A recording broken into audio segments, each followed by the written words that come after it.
এক ব্যক্তি জনৈক সাহাবীকে দেখলেন যে তিনি প্রত্যেক নামাজেই সূরা ইখলাস পড়েন।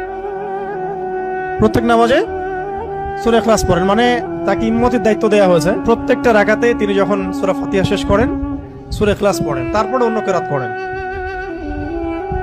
এটা কি ইউনিক না? কখনো দেখেছেন এমন কোন ইমামকে? তো উনি এটা পড়েন। তো এই বিষয়টা তাকে বলা হলো যে আপনি এটা কেন করেন, আপনি এটা বন্ধ করেন, মাঝে মাঝে পড়েন, পরামর্শ দেওয়া হচ্ছে। তিনি বলছেন না, আমি বন্ধ করব।